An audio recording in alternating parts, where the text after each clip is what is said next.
Halo teman-teman semuanya, berjumpa lagi bersama saya di channel Jangan Bengok.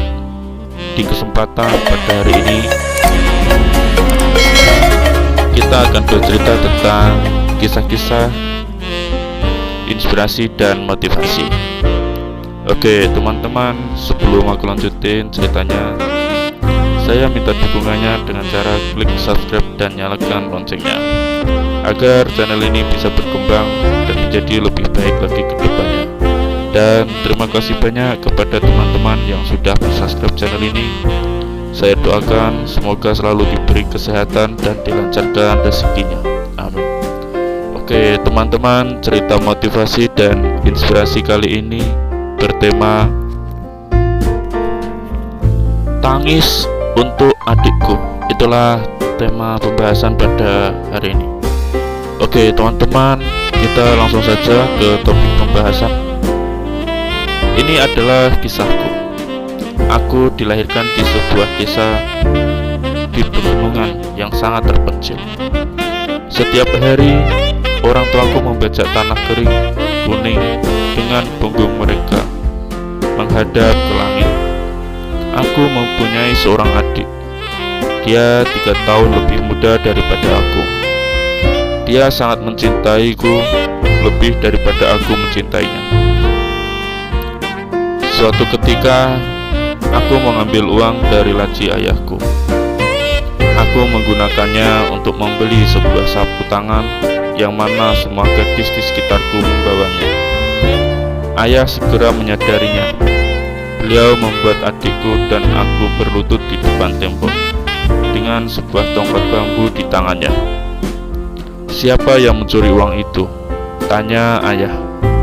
Aku hanya terpaku ketakutan. Ayah tidak mendengar siapapun mengaku. Dia melanjutkan perkataannya. "Baiklah, kalau begitu kalian berdua layak dipukul." Tiba-tiba adikku mencengkeram tangannya dan berkata, "Ayah, aku yang melakukannya." Tongkat panjang ayah menghantam punggung adikku bertubi-tubi. Ayah sangat marah, terus-menerus mencambukinya sampai beliau kehabisan kecapean. "Kamu sudah belajar mencuri dari rumah sekarang. Hal apalagi yang akan kamu lakukan di masa mendatang? Kamu layak dipukul sampai mati. Kamu tidak tahu malu." Malamnya aku dan ibu tidur memeluk adikku. Tubuhnya penuh dengan luka, tapi dia tidak menitikan air mata sama sekali. Di pertengahan malam aku mulai menangis meraung-raung. Adikku menutup mulutku dengan tangan kecilnya yang berkata, "Kak, jangan menangis lagi. Sekarang semuanya sudah terjadi." Ketika adikku kelas 3 SMP, ia lulus untuk masuk ke SMA di pusat kota. Pada hari yang sama aku diterima di Universitas Provinsi. Malam itu, ayah berjongkok di halaman menghisap rokok batang demi batang. Kedua anak kita memberikan hasil yang bagus, hasil yang memuaskan. Ibu mengusap air matanya yang mengalir dan berkata, "Apa gunanya? Bagaimana mungkin kita bisa membiayai keduanya sekaligus?" Tanpa disangka adikku berjalan keluar ke hadapan ayah dan berkata, "Ayah, aku tidak mau melanjutkan sekolah lagi. Aku telah cukup membaca buku." Ayah mengayunkan tangannya dan memukul adikku di wajahnya.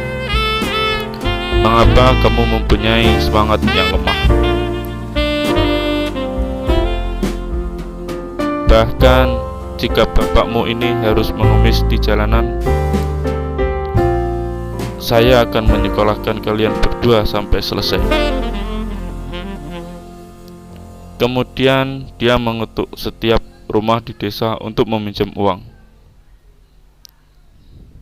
Aku menjulurkan tanganku selembut yang aku bisa ke muka adikku yang membengkak. Seorang anak laki-laki harus meneruskan sekolahnya. Kalau tidak, ia tidak akan pernah meninggalkan jurang kemiskinan ini. aku telah memutuskan untuk tidak meneruskan ke universitas. Siapa sangka esoknya, sebelum subuh, adikku meninggalkan rumah dengan beberapa helai pakaian lusuh dan sedikit roti yang sudah mengering. Dia meninggalkan secari kertas di ranjang bertuliskan, "Kak, masuk ke universitas tidak mudah.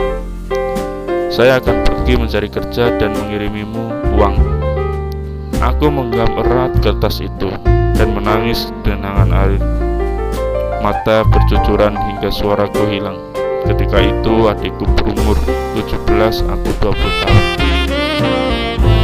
Dari uang pinjaman ayah dan yang adikku hasilkan dari mengangkut semen, aku akhirnya sampai tahun ketiga. Suatu hari aku sedang belajar di kamarku. Tiba-tiba temanku masuk dan memberitahukan, "Ada seorang anak dusun menunggumu di luar sana." Aku berjalan keluar dan melihat adikku dari jauh. Seluruh badannya kotor, tertutup debu semen dan pasir. Aku bertanya, "Mengapa kamu tidak bilang kalau kamu adalah adikku?" Sambil menahan air mata, dia tersenyum. "Lihat bagaimana penampilanku. Mereka akan menertawakanmu jika tahu aku adikmu." Aku merasa terenyuh dan air mataku memenuhi mataku. Aku menyapu debu-debu di badan adikku. Semuanya tersekat. Sekat berkata, "Aku tidak peduli omongan siapapun. Kamu adalah adikku bagaimanapun penampilan pun." Dari sakunya ia mengeluarkan sebuah jepit rambut berbentuk kupu-kupu. Ia memakainya kepadaku dan menjelaskan, "Saya melihat semua gadis kota memakainya, jadi saya pikir kakak harus mempunyai satu." Aku tidak dapat menahan lebih lama lagi. Aku menarik adikku ke dalam pelukanku dan menangis terus menangis. Tahun itu ia berusia 20 tahun, aku 23. Kali pertama aku membawa pacarku ke rumah. Kaca jendela yang pecah telah diganti. Rumah kelihatan bersih, tidak seperti sebelumnya. Setelah pacarku pulang, aku menari di depan ibuku. "Bu, ibu tidak perlu menghabiskan banyak waktu untuk membersihkan rumah kita." "Tapi," katanya sambil tersenyum, "itu adikmu yang pulang awal membersihkan rumah ini. Tidakkah kamu lihat luka di tangannya? Itu terluka karena memasang kaca jendela baru itu." Aku masuk ke dalam kamar adikku, melihat muka adikku yang kurus ribuan jarum terasa menusukku. Aku mengoleskan antiseptik ke lukanya dan membalutnya. "Apakah itu sakit?" tanya. Dia menggelengkan kepalanya. Tidak sakit." "Ini karena kamu tahu ketika aku bekerja di lokasi konstruksi, batu-batu berjatuhan di kakiku. Itu tidak menghentikanku bekerja." Dan di tengah kalimat itu ia berhenti. Aku membalikkan tubuhku dan air mata deras mengalir di wajahku. Saat itu dia 23, aku 26. Setelah menikah, aku tinggal di kota. Berulang kali suamiku dan aku meminta orang tuaku untuk datang dan tinggal bersama kami, tetapi mereka tidak mau. Mereka bilang sekali meninggalkan desa, mereka tidak akan tahu harus mengerjakan apa. Adikku juga tidak setuju. "Kak, jagalah mertuamu saja. Aku akan menjaga ayah dan ibu di sini." Suamiku menjadi direktur di pabriknya. Kami menginginkan adikku menjadi manajer departemen pemeliharaan, tetapi adikku menolak tawaran tersebut. Ia berkeras memulai pekerjaan sebagai tukang reparasi. Suatu hari adikku berada di atas tangga untuk memperbaiki sebuah kabel. Dia terkena kejutan listrik dan harus masuk rumah sakit. Aku dan suamiku pergi menjenguknya. Melihat gips putih pada kakinya, Aku menggerutu. Mengapa kamu menolak menjadi manajer? Manajer tidak harus melakukan hal berbahaya yang berakibat seperti ini. Lihat kamu sekarang, kamu